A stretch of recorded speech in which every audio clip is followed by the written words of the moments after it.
Like, I think that's the thing I want you to recognize about Jesus. Like, Jesus is not that person we're in a relationship with who's just a stick in the mud and doesn't want to do anything fun, right? The idea of Jesus is that he is always shaping us. It's called sanctification. He's always shaping us, and he's always changing us, and he's always growing us. And you moved. Thank you. So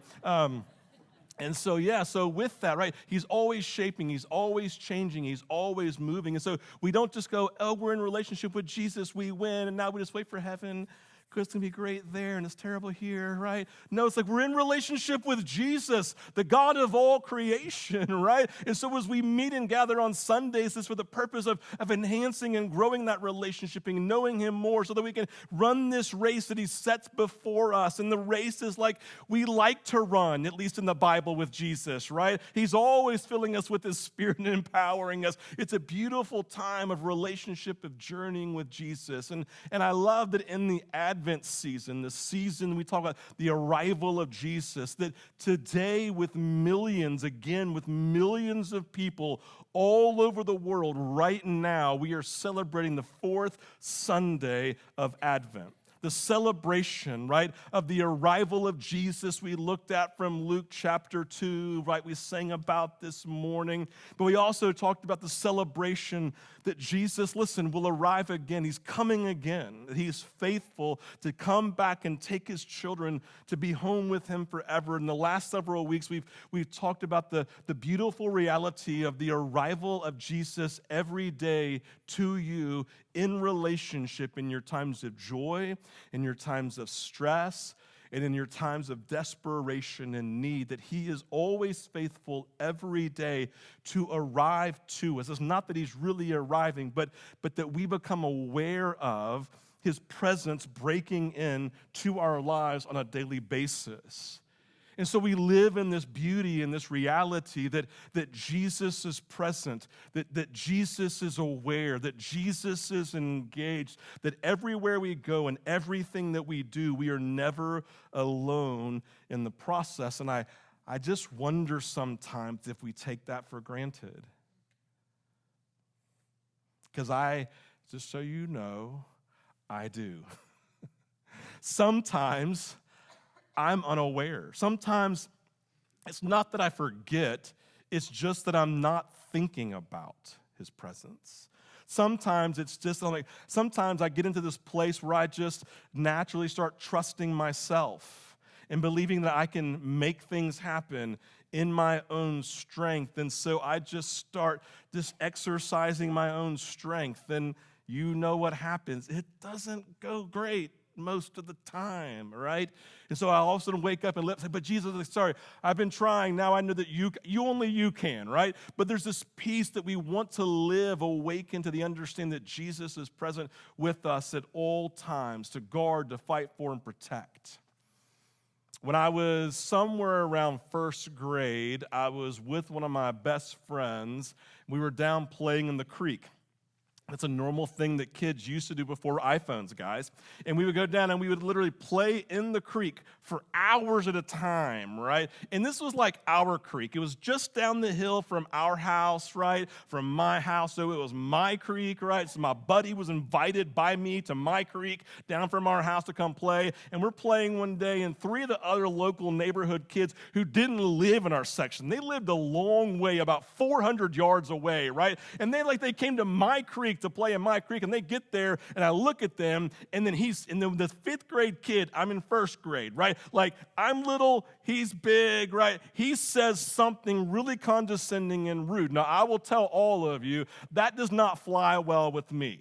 When someone says something negative to me, I am kind of like a chihuahua. Like, I am all bark, right? Like, I got this ability to yap at somebody. I can put them in their place, right? But like, as soon as they bow up, I bow out, right? It's one of those types of things, right? So I'm like bowing up. He says something. I say something back. He says something. I say something. And the next thing I know, he's coming over as a fifth grader and a first grader, and he's literally choking me me out, to the point that I saw my life flash before me all 6 years. No, literally, I couldn't breathe. For the first time in my life, I literally could not breathe. And all the kids are freaking me out because they're freaking out. They're like this, they don't know what to do, right? And I'm in the process of dying, right?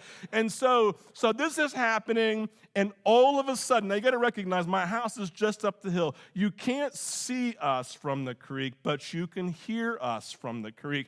And we are being loud, right? We are being loud. Chihuahua, bulldog, we're kind of being loud, right? And so all of a sudden, as I'm getting choked out and I'm dying, like a large animal running through the woods, we hear this sound. And it's getting closer, and it's getting closer. And the guy lets go of me, and he turns around to watch my dad jump from the forest with one single leap and bound onto the creek bed, and he stares at the kid and goes, and he lowered his voice intentionally, "What's going on here, son?" And just looks at him, right? And all of a sudden, 100% of fear that has captured me has fully, by God's grace, captured him, right? It is no longer, I'm sitting up here feeling at full peace, at full rest, and at full confidence, and I'm like, what's up, right? Right? And he looks at, my dad looks at him, looks at me, the kid looks at my dad, looks at me, and I go, everything's good now, Dad. And the kid turns around and runs off home, right? The piece that I want you to recognize that my dad, that in that story, was what we think of as what shepherds would do in the lives of their sheep. They would always show up, they would always defend, and they would always bring safety. That's the nature of what they did. My dad was like a shepherd in that moment, bringing me from this point of impending death to complete and utter safety, peace, and joy. Now, when I think about the I am statements of Jesus from the Gospel of John, the ones that capture my heart most as it relates to how Jesus is good news and how he arrives to you and to me every day, they're the two statements he makes in John 10. As one who fights for, defends, and is willing to die for the ones he loves, Jesus says, I am the good shepherd. I am. Remember the I am God. It was a statement that he was making of saying, I, Jesus, I am God with skin on, 100% God, 100% human, and inside of me represents all the fullness of the Godhead. I am self-sustained. I am eternal, right? The nature of who God is in his fullness, enveloped in Jesus. Therefore, he is I am, taken from the story of God with Moses. Who shall I say is sending me? And he says, I am that I am. I am, and you put a blank behind it, and that's the essence of who God is. I need love. I am love. I need joy. I am joy. I need peace. I am peace. He is everything pertaining to life, and it's wrapped up in Jesus, and he comes and says to each of us, I am, and then he fills in the blank with who he plans to be for you and who he plans to be for me. And it is the essence of good news that ultimately brings about great joy when he comes bounding down the hill onto the creek bed to save you. That's who he is. He is a God who is a shepherd to us. Jesus, I am the good shepherd. And then he says, I am the door, which is a profound statement we're going to look at this morning. He says, I am the door. And that should make you say to yourself, what does he mean by that? Makes sense to be the shepherd. What does it mean to be the door? And so this morning, we're going to look at these. We're going to read about 18 verses of John chapter 10. If you have your Bibles, you can turn there.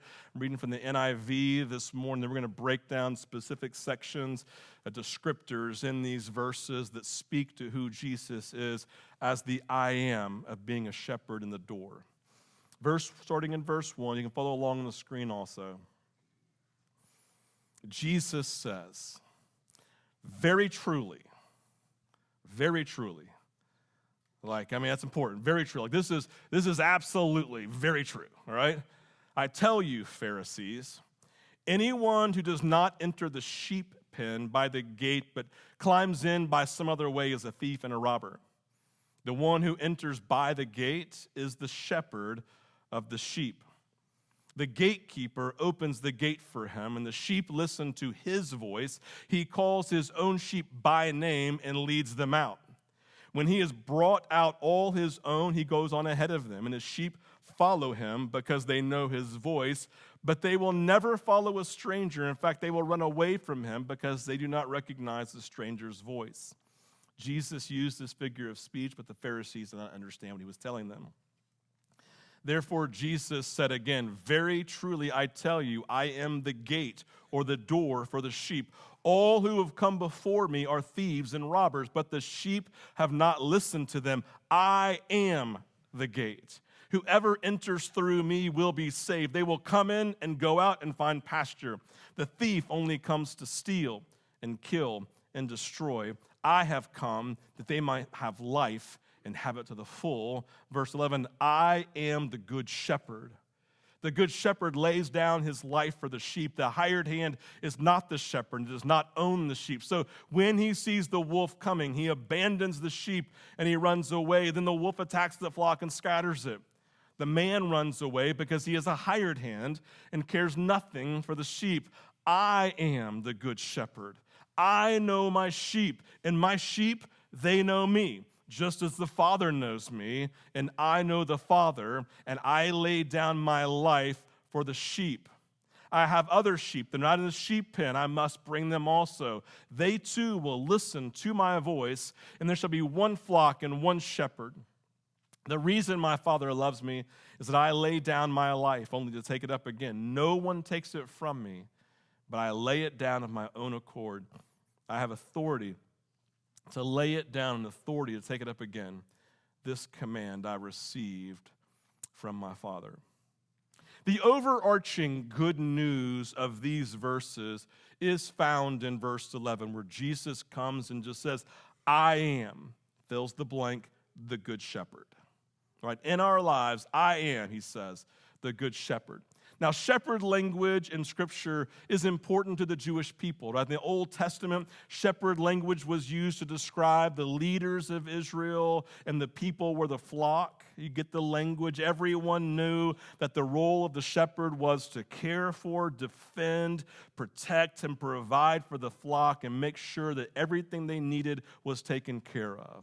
Shepherds and sheep were everywhere. You saw them walking through the town. Sheep are pooping everywhere, right? They see them out there on the hillside. Like, sheep and shepherds are everywhere. You may not know them personally, but you had seen them, right? You would know when they were around, right? Everywhere they went. They were commonplace in the daily lives. And so when Jesus was using language around shepherds, everyone would have seen them and understood the role of shepherds in the lives of the sheep, right? And so when he comes and speaks to this, he recognizes, I am the shepherd, and basically you are my flock. And there's an understanding of this language, even understanding from history around the first Messiah figure of the Old Testament, Moses. You all seen this, the movies with Moses and the Ten Commandments, right? And the splitting of the Red Sea. Like, he is this first picture of Jesus, a Messiah, of a Savior who steps in. And the language around him, even from the lore and the story of Judaism, is of Moses being a shepherd. It says there's like a legend that went around to explain why did God choose Moses. It's a legend. It says this: when Moses was feeding the sheep of his father-in-law in the wilderness, a baby goat ran away. Moses followed it until it reached a ravine where it found a well to drink from. When Moses got up to it, he said, I didn't know that you ran away because you were thirsty. Now you must be tired and weary. And he took the kid goat on his shoulders and carried it back. God looked down, then God said, because you have shown in leading back one of a flock belonging to a man, you shall now lead my flock Israel. Even from their legends, there's this understanding of a Messiah figure who was called by God to be a shepherd of sheep, right? To be a shepherd of the flock of God. The life of shepherds, we probably all know and can imagine, was not easy. Simply stated, their life was very hard. If you think about it, no flock ever grazed without a shepherd, which meant he was never off duty. There was very little grass, and the sheep were bound to wander. Since there were no protecting walls, the sheep constantly had to be watched. And on either side, there was a narrow plateau here where they'd be grazing, and the ground would dip sharply to the deserts. And sheep were always known to stray and were always known to get lost. The shepherd's task was not only constant but dangerous. You know this. For in addition to guarding the flock, they had to protect them against animals, especially wolves. And they were always thieves and robbers. You remember the story of David? David had to kill lions and bears and protect the sheep, right? This is what we just know from the lives of shepherds, even from the Old Testament. You could imagine, I don't know about you. I think it's cute and all to have sheep, but I would never want to be a shepherd. Right? I don't think I'm that tough. I love living out in the elements, but not that much. You know what I'm saying? I love camping, but not that much, right? It's everywhere they went. And so with this in mind, I'm going to look at some of the ways and some of the key ways Jesus communicates his arrival as the good shepherd. But listen, everyone. What I want you to recognize is when we talk about Jesus as the good shepherd, it's not just some distant figure, but he's your shepherd who is good in how he relates to you. He is my shepherd, and he is good. And like these shepherds, he works tirelessly on my behalf and your behalf. The first thing I want you to see is verse 1, and then verse 7 and 9. This is the picture of the sheepfold, or what we call the sheep pen. And then Jesus saying, I am, fills in the blank, the door.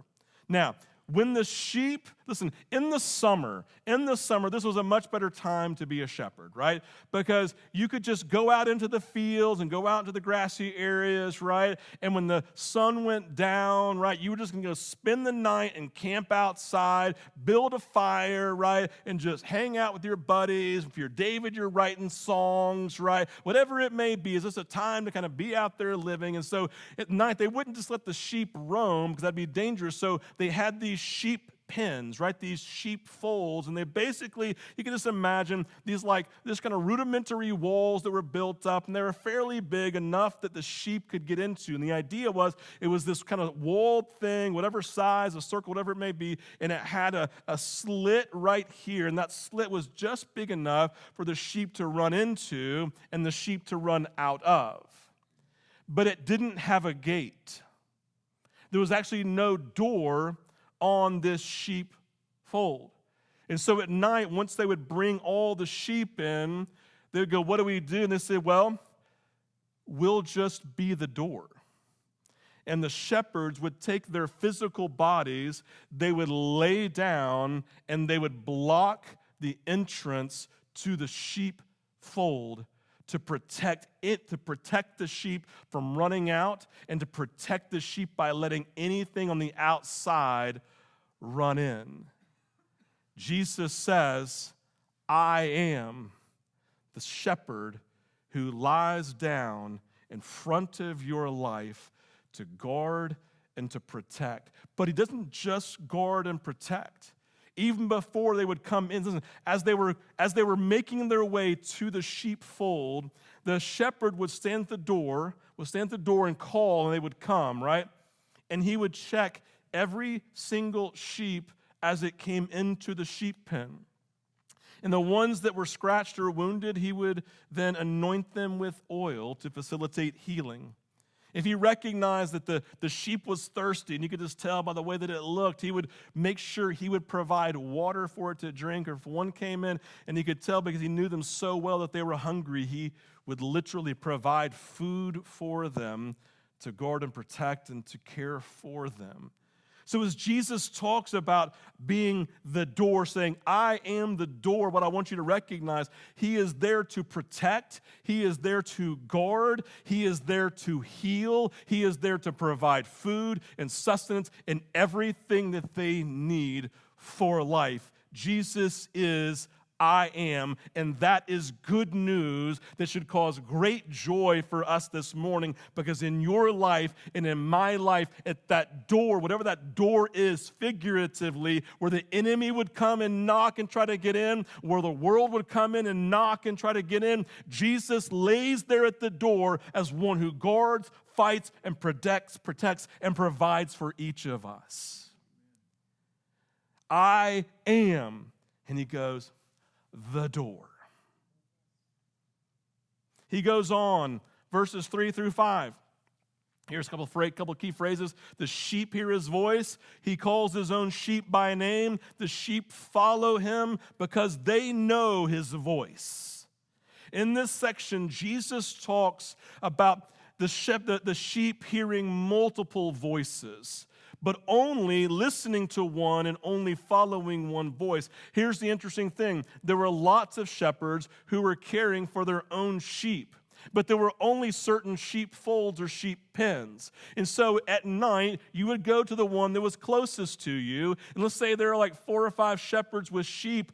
They would all lead their sheep into one sheepfold. And so there'd be like 5 groupings of sheep. They didn't brand them back in the day. They couldn't see who their sheep were just by looking at them. No, in the morning, each shepherd had created their own sheep call, right? Their own sheep call for their sheep. Go, dog, sick him, right? And the sheep would just come running, right? It's just one of those things. That's what would happen, right? No, they would have their own noise, their own sound, whatever it may look like, to call their sheep. And so as the morning came and the shepherd would get up from the sheepfold, from being the door, the shepherds would be in different places and they would start making their noise. They would start doing whatever it was, and the sheep would just and disseminate straight to their shepherd and stand around them. Multiple voices. Literal shepherds with multiple noises, but they were trained, and the sheep would only respond to his voice and his call because through repetition of being around the shepherd, they had learned it. In fact, when someone else would try and imitate the sound of the shepherd, the flock would immediately discern and detect the difference, and they would scatter in panic. The shepherd's voice was so ingrained in them that they could discern the difference without any problem. Listen, Jesus, as one who arrives to us every day, the promise he makes in John 10 is clear. First, Jesus is always calling and speaking to his sheep. I don't live in a world, theologically, where I believe that God's voice stopped speaking 2,000 years ago or 1,900 years ago when the Bible was written. I believe that Jesus, because he loves me individually and is in relationship with me, in the history of his relationship with humanity has always been that he speaks to individuals and to people with his voice because he's God and can do anything. And so I believe today in your life, Jesus, because he actually likes you and because he actually loves you, can't wait to be speaking to you. And I believe the promise is that that's what he's doing. That he is, as I am, the good shepherd, always speaking to the ones whom he loves. He is not silent. Jesus' voice arrives to us every day in relationship with us because he is present. He has arrived. He is engaged in our lives. And I believe the second promise is for those who have cultivated over repetition of time a listening ear. He promises if we listen, verse 4, we will hear and discern his voice. We will hear and discern and know his voice. Let me give you a prayer this morning that I have prayed thousands, and I'm not making that number up, thousands of times, and sometimes 20 times just in one day. And here's the prayer. Feel free to write it down. You can have it for free. It's this: God, this is what I pray in my moments of need, in my moments when I need to hear his voice. God, you promise your sheep hear your voice. I need to hear you today, Jesus. Give me ears to hear. I pray that prayer all the time. For those taking notes, here it is. God, comma, you promise your sheep hear your voice, period. I need to hear you today. Jesus, give me ears to hear you. And then I sit in stillness and I take every thought captive that I know is not his voice, and I tell it to shut up, because I just want to hear the voice of Jesus. And I sit long enough till I can differentiate between all the voices screaming at me, and I find that still small voice that's Jesus, and I know it's his, because his voice always produces peace. And I hold on to the promise of Jesus as the good shepherd said, hey, my sheep know my voice. They know it. And they know it. We're good. They've taken time to differentiate between all the voices to know my voice. Verse 8 through 10. It says, all who came before me are thieves and robbers. Thieves will come to kill and destroy. I came to bring abundant life. John 10, you may not know this, is a fulfillment of a prophecy made by Ezekiel in chapter 34, verses 12 through 15, where the prophet tells of a shepherd who would come to fulfill spiritually all that good earthly shepherds did for their woolly sheep, right? Jesus, as the good shepherd, has come to fulfill these words, chapter 34, verses 12 through 15. As a shepherd seeks out his flock when he is among his sheep that have been scattered, so will I seek out my sheep. I will rescue them from all places where they have been scattered on a day of clouds and thick darkness, and I will bring them out from the peoples and gather them from the countries and will bring them into their own land, and I will feed them on the mountains of Israel, by the ravines, and in all the inhabited places of the country. I will feed them with good pasture, and on the mountain heights of Israel shall be their grazing land. Then they shall lie down in good grazing land, and on rich pasture they shall feed on the mountains of Israel. I myself will be the shepherd of my sheep, and I myself, I am, will make them lie down, declares the Lord God. Jesus, as I am, is the good shepherd. He is the door. He fights for, he defends, he protects, and he provides for his sheep. Others, according to verse 8, are simply thieves and robbers. The idea of thieves and robbers is all about those who would exploit the sheep to get what they want from them and have little to no care for them. If it speaks of leaders who use people but never love them, who call people to a standard but never live by it themselves, who say they are committed to people or a person but run away when things get difficult, who use people for personal gain rather than serve people and lay down their lives for them. The language Jesus uses to describe this is in verses 12 through 13 of John 10. It says, the hired hand is not the shepherd and does not own the sheep. Anybody who owns a business, listen, my business owners, I see you. Every business owner knows no one who works for them will care for their business the way that they do. And that's every dream and aspiration of every business owner, is to find someone who cares as much as they do about their business. But everyone you hired is just a hired hand. And they are gone when the going gets tough, while you're left to care for it and pick it up yourselves. And Jesus is saying, I'm the business owner.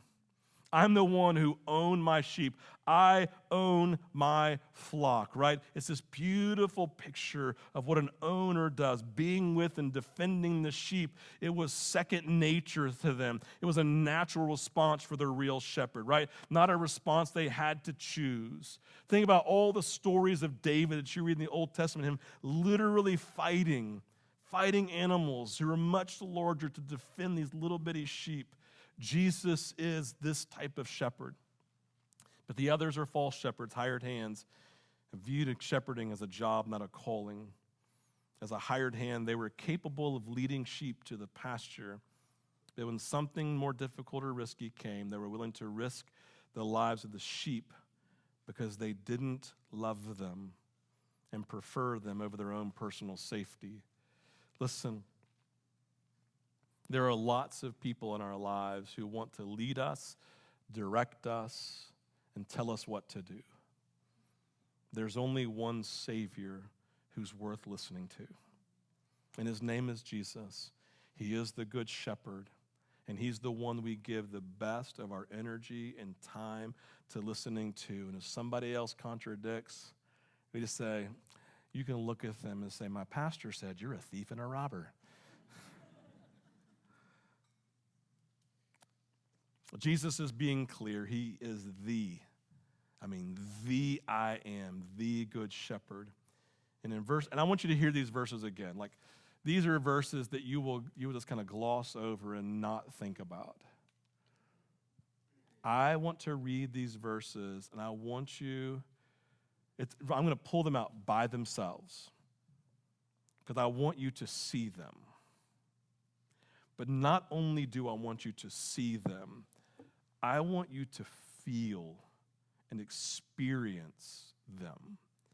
Because if what they say is true, this is life-altering for you and for me. Jesus says, I know my sheep, and my sheep know me. In fact, they know me in the same way the Father knows me, and I know the Father. Do you see the weight behind that? Jesus, in the most simplistic, direct way of understanding, is saying, Jesus knows you, and you can know Jesus. In fact, you can know Jesus the same way the Father knows Jesus, and you can know Jesus the same way the Father knows him. That should cause you to sit down and go, I need to think about that. I need to chew on the fact that Jesus is saying I can know him in the same way the Father knows him. The idea of knowing here is this word gnosko in Greek, which is very, very intimate, very, very personal, right? It's used to speak about how a husband and a wife know one another. You know what I mean, right? You learned about it between 9 and 12 years old. The word know, intimate. It's this direct and deep understanding of fully knowing someone. And so Jesus is coming and promising, listen, I know you this way, intimately, not sexually, but intimately. I know you personally, inside and out. In fact, you can know me the exact same way. And that always, when I read that, causes me to go, there's so much more I can grow into in my relationship with you, Jesus, because I've tapped into that, but I want even more. How is that possible? Well, it's the good news that should cause great joy, that Jesus is the I am in our lives and the Good Shepherd, and he is the I am, the door that opens and closes, protects and knows and intimately engages. Jesus engages first the relationship of knowing, and we are responding to it. We love because he first loved. That should put us on a journey into a knowing in 2026 that says, I want to know you in 2026 more and better than I did in 2025 based off of this promise of knowing you. Jesus, our good shepherd. Jesus, the door for his sheep. He's concerned for us because we belong to him. He loves us intimately and individually. Invite our worship team to come as we close. Advent, the season that we are in, speaks to the arrival of Jesus. He arrived in Luke 2. He will arrive again in person and to take us home. And he arrives to us every single day. And that is cause of celebrating good news that causes great joy for each of us. Jesus, I am as I am. He is God with skin on, a human full of the divine life of God, looks at you and says, hey, hear me this morning. You're a sheep, and I am your shepherd. And I am good, and I am the door. I am there to guard, fight for, protect, heal, to celebrate. I always just get the picture, like there's this, with some growing up, might have had this saying, there's like a children's Bible I had. The only picture, it had pictures in it. I'm a picture kind of guy in books. Those are my favorite books, by the way. So buy me some picture books. Just kidding. I remember the picture of Jesus, and he was kind of a ripped dude and a real big smile on his face. And I wanted to be ripped because I wasn't, right? And he had a sheep around, he just had a sheep around his neck. And he was just smiling. Just loved what he was doing. And I always think of that picture. Jesus, you can't wait to pick me up and to carry me after I ran off from you. I went somewhere else trying to fill my thirst, and you chased me down, and you threw me over and said, oh my gosh, what are you doing? I'm running off again. Get over here.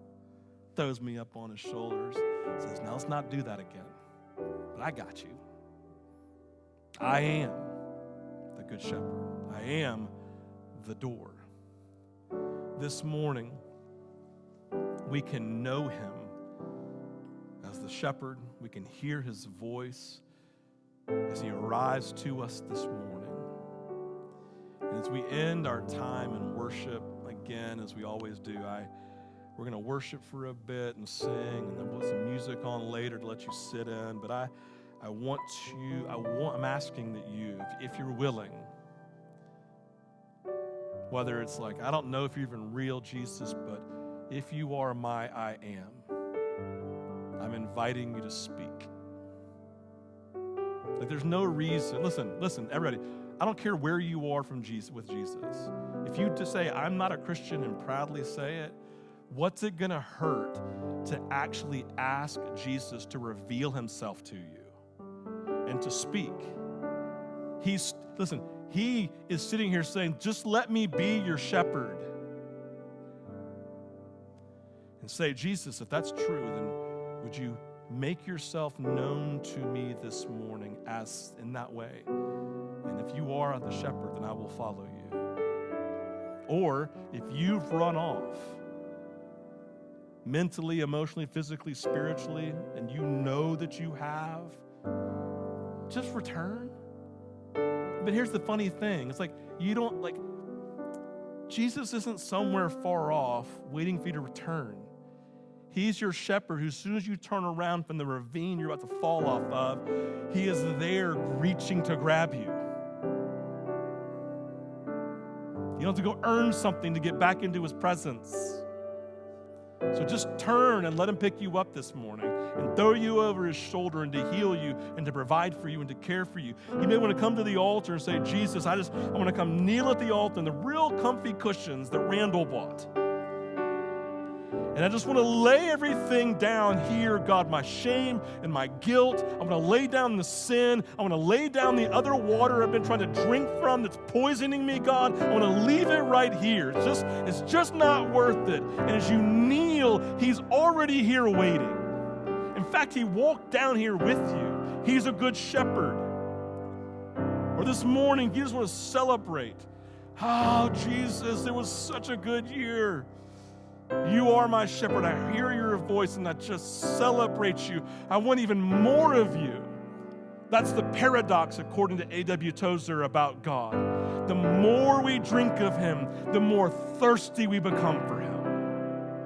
And so we want to drink of him fully and go, nah, just one more. So Jesus, we respond this morning as you lead us. Come and have